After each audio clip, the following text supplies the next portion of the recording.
ini adalah mimpi yang jauh yang kita harapkan suatu hari nanti akan terwujud. Bagi yang lain, mungkin mereka sudah berhasil membangun perusahaan dari nol. Itu adalah sesuatu yang bisa menjadi kenyataan dalam waktu dekat. Ya, gagasan menjual perusahaan Anda sendiri bisa menjadi penyebab kesedihan saat Anda mengucapkan selamat tinggal pada sesuatu yang telah Anda bangun dari nol, tetapi juga kegembiraan karena hal itu dapat memberi Anda aliran uang terbesar yang pernah Anda bayangkan ada di rekening bank Anda. Belum lagi mengubah gaya hidup yang sibuk, menghabiskan waktu berjam-jam, misalnya, dengan lebih banyak waktu luang yang akan selalu Anda ingat. Namun, meskipun memiliki semua uang dan waktu luang itu kedengarannya hebat, pada titik tertentu Anda akan ingin memutuskan apa yang akan dilakukan dengan uang itu. Jadi, apakah itu kenyataan yang akan segera Anda hadapi atau sesuatu yang Anda impikan akan terjadi suatu hari nanti? Tidak pernah terlalu dini untuk mulai merencanakan dan mempertimbangkan pilihan Anda. Dan hari ini kita akan melihat beberapa pilihan tersebut, serta menyebutkan pengusaha terkenal yang memberikan contoh luar biasa tentang cara melakukannya. Jadi, mari kita bahas dan lihat 15 hal yang harus dilakukan setelah Anda menjual perusahaan pertama Anda.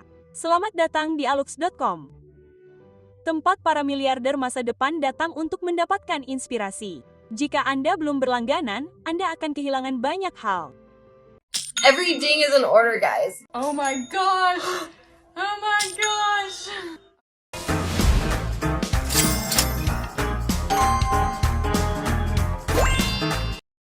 Hal pertama, lakukan investasi berisiko rendah. Jadi, Anda telah menerima pembayaran tunai yang besar dan Anda perlu mencari tahu apa yang harus dilakukan dengannya. Anda seorang wirausahawan, jadi tentu saja sudah menjadi sifat Anda untuk mencari petualangan dan mengambil risiko. Dan tentu saja, Anda yakin bahwa semuanya akan berjalan seperti bisnis pertama Anda. Tapi tunggu sebentar, ada banyak wirausahawan yang memiliki perusahaan pertama yang sukses, tetapi terlalu percaya diri hingga perusahaan keduanya berakhir dengan kegagalan. Jadi, simpan sebagian uang tunai di tempat yang aman. Dengan begitu, apapun risiko yang Anda ambil, Anda akan memiliki aset untuk diandalkan. Pilih opsi seperti membeli dana indeks di pasar saham, obligasi pemerintah, atau real estate. Ini akan membantu Anda mempertahankan ekuitas dan menghasilkan pendapatan pada saat yang bersamaan. Nomor 2, mulai perusahaan baru. Lebih baik lagi jika perusahaan itu lebih besar dari perusahaan pertama Anda. Ini adalah jalan yang sudah biasa ditempuh untuk menjadi kaya yang telah dipetakan oleh beberapa pengusaha paling terkenal di luar sana. Idenya sederhana, jual perusahaan pertama Anda, investasikan uangnya pada sesuatu yang lebih besar, dan ulangi proses itu sebanyak yang Anda bisa. Contoh yang paling tepat adalah salah satu pengusaha favorit kami, Elon Musk. Pada tahun 1995, ia mendirikan Zip2, sebuah perusahaan perangkat lunak web, dan menjualnya pada tahun 1999, menerima gaji sebesar $22 juta.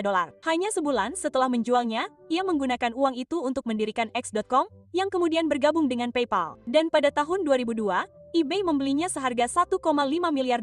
165 juta dari jumlah itu langsung masuk ke kekayaan pribadi Elon, menghasilkan angka yang sama seperti yang ia dapatkan sebagai sesuatu yang besar, bahkan untuk pengusaha yang paling ambisius sekalipun. Namun pola umumnya adalah satu hal yang harus diikuti. Nomor 3, berinvestasilah pada perusahaan yang sudah ada.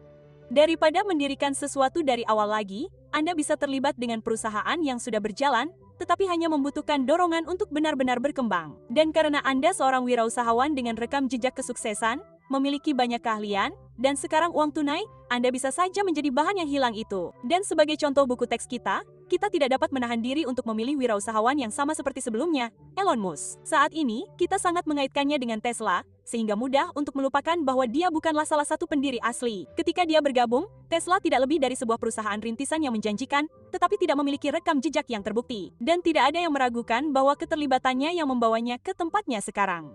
Nomor 4, dirikan perusahaan modal Ventura. Mengikat diri Anda pada satu perusahaan yang akan menjadi tanggung jawab Anda secara penuh mungkin bukan yang Anda cari. Sebaliknya, Anda mungkin ingin menyebarkan keterampilan, keahlian, dan modal Anda ke sejumlah perusahaan rintisan yang menjanjikan. Jika ini kedengarannya benar, Anda dapat mempertimbangkan untuk memulai perusahaan modal Ventura Anda sendiri. Dengan cara ini, Anda mengambil semua yang telah Anda pelajari dalam perjalanan Anda sebagai seorang wirausahawan, termasuk keberhasilan, kegagalan, prinsip kepemimpinan, dan strategi bisnis yang telah Anda peroleh selama ini, dan Anda membantu orang lain menggunakannya untuk memberikan peluang sukses terbaik bagi perusahaan rintisan mereka. Dan sebagai pemodal Ventura, Anda akan membeli saham di perusahaan-perusahaan ini. Itu berarti bahwa ketika mereka berkembang, Anda juga akan melihat hasilnya. Sebagai panutan di sini, kita akan melihat salah satu investor Shark Tank, Mark Cuban. Dia adalah salah satu dari banyak investor yang memulai dengan membangun perusahaannya sendiri dan kemudian menjualnya, tetapi sekarang berfokus pada investasi di perusahaan rintisan sebagai pemodal Ventura. Nomor 5, minimalkan pajak Anda atas penjualan. Jadi, Anda baru saja menerima pembayaran satu kali terbesar dalam hidup Anda. Coba tebak apa yang menyertainya? Itu benar, tagihan pajak terbesar dalam hidup Anda. Tentu saja, pajak penting bagi masyarakat untuk berfungsi. Tetapi tampaknya tidak adil bahwa setelah bertahun-tahun bekerja keras, Anda dibebani dengan tagihan yang sangat besar. Jadi, wajar saja jika Anda ingin menjaga pajak tersebut pada tingkat yang dapat dikelola. Ada beberapa cara yang sepenuhnya legal untuk melakukannya. Cara-cara tersebut termasuk mencari perlakuan keuntungan modal,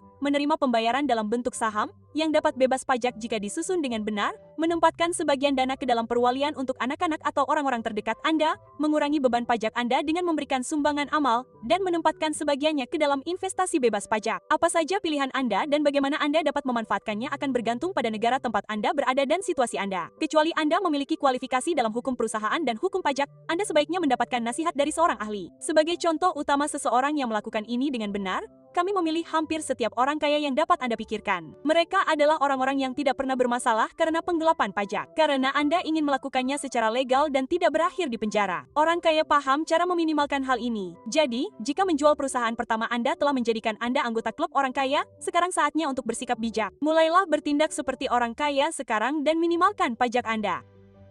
Nomor 6, lindungi risiko Anda. Dalam beberapa kasus, ketika pengusaha menjual perusahaan mereka dibayar dalam bentuk saham di perusahaan yang lebih besar. Jika ini terjadi, Anda mungkin ingin mendiversifikasi saham itu. Saham itu mungkin akan terikat pada satu perusahaan, dan tidak ada yang tahu apakah sahamnya akan naik atau turun. Dan untuk mendapatkan inspirasi di sini, mari kita lihat sekali lagi Mark Cuban. Pada tahun 1999, ia menjual perusahaan streaming miliknya, Broadcast.com, ke Yahoo dengan harga saham Yahoo senilai 5,7 miliar dolar. Ia cukup pintar untuk mendiversifikasinya, yang mana itu bagus karena tidak lama kemudian, saham Yahoo anjlok tajam dalam gelembung.com. Berkat pemikirannya yang maju, ia tetap menjadi miliarder dan memiliki dana untuk berinvestasi di banyak perusahaan rintisan sebagai pemodal Ventura.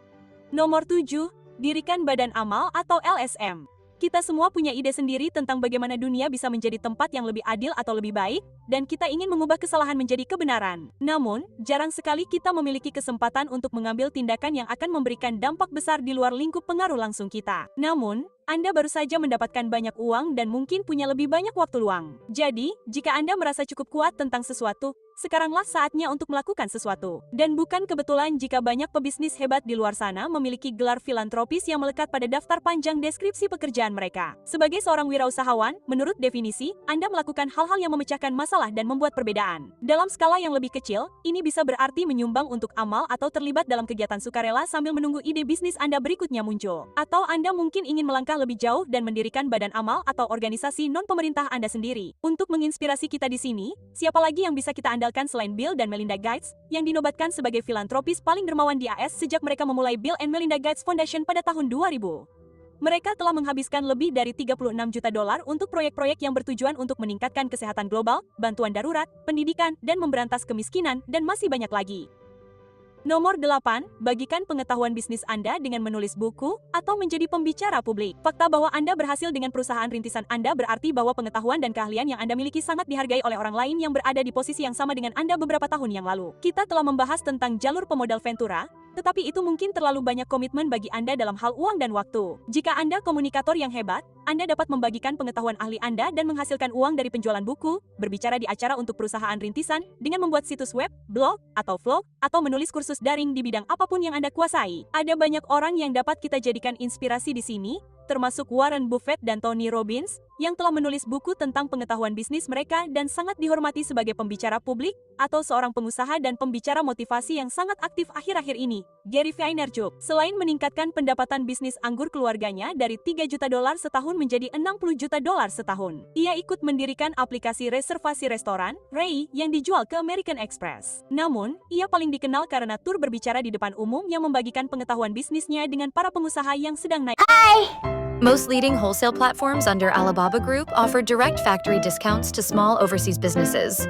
This popular cotton doll clothing on the platform supports free dengan para pengusaha yang sedang naik daun. Nomor 9, berinvestasilah pada beberapa kemewahan yang akan meningkat nilainya. Apa gunanya menjadi kaya tanpa mampu mengeluarkan banyak uang untuk beberapa kemewahan? Dan yang pasti, keluarkan banyak uang. Lakukan saja dengan wajar. Anda bisa menjadi pintar dan memanjakan diri dengan beberapa barang mewah yang nilainya akan naik, menjadikannya investasi yang cerdas juga. Silakan, Kumpulkan koleksi jam tangan mewah yang selalu Anda inginkan atau barang-barang fashion yang Anda idamkan. Jika Anda memilih yang tepat, nilainya akan naik. Ingat saja, jika Anda bukan ahli di bidang tersebut, bicaralah dengan seseorang yang ahli untuk memastikan Anda memilih barang-barang yang benar-benar berfungsi sebagai investasi. Atau Anda bisa membeli sesuatu yang banyak dilakukan orang kaya, yaitu karya seni. Rata-rata miliarder memiliki karya seni senilai 31 juta dolar. Dan sebagai contoh yang tepat, mari kita ambil eksekutif musik dan film David Geffen. Ia memiliki kekayaan bersih sebesar 5,5 miliar dolar, yang mana 1,1 miliar atau 20% diantaranya diinvestasikan dalam karya seni dan telah menjual barang-barang dari koleksinya dengan harga yang sangat tinggi.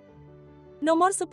Istirahatlah dari bisnis dan wujudkan impian Anda. Jika Anda telah menghasilkan banyak uang dari penjualan perusahaan Anda mungkin akan pensiun. Bagi banyak pengusaha, itu bukanlah pilihan. Itu karena sudah menjadi DNA mereka untuk mengejar hal besar berikutnya, mengambil risiko baru, dan beralih dari satu kesuksesan ke kesuksesan berikutnya, tetapi tidak harus setiap pengusaha. Dan jika Anda mencari kehidupan yang tenang, maka lakukanlah. Anda telah mendapatkannya. Anda akan tetap aktif melakukan berbagai hal. Tidak ada orang yang memiliki dorongan untuk menjadi pengusaha sukses yang akan menghabiskan sisa hidupnya di kolam renang sambil menyeruput koktail. Anda akan tetap aktif, dan Anda tetap dapat terus mempelajari hal-hal baru dan mengembangkan diri dengan cara yang berbeda. Dan untuk inspirasi di sini, kita akan melihat Tom Anderson. Anda mungkin mengenalnya sebagai Miss Pes Tom. Jika Anda cukup tua untuk mengingat Miss Pes, ya, sekarang tahun 2020.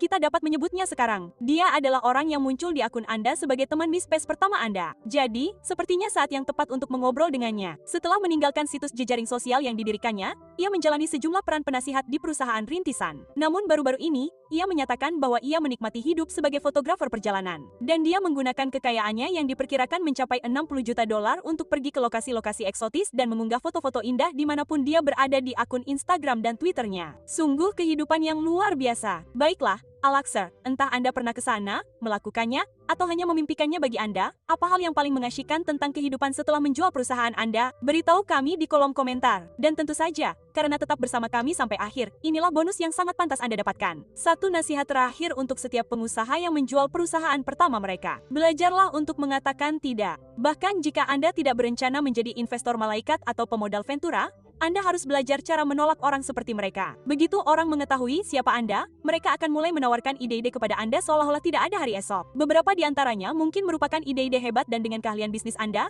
akan berada dalam posisi yang tepat untuk mencari tahu ide-ide mana yang bagus. Tetapi Anda harus selektif. Dan untuk panutan Anda di sini, setiap investor di Shark Tank, mereka pasti tidak memiliki masalah untuk mengatakan tidak. Jadi, belajarlah untuk selektif dan katakan tidak seperti yang mereka lakukan. Terima kasih telah meluangkan waktu bersama kami, Alexa. Pastikan untuk menyukai dan berlangganan agar Anda tidak ketinggalan video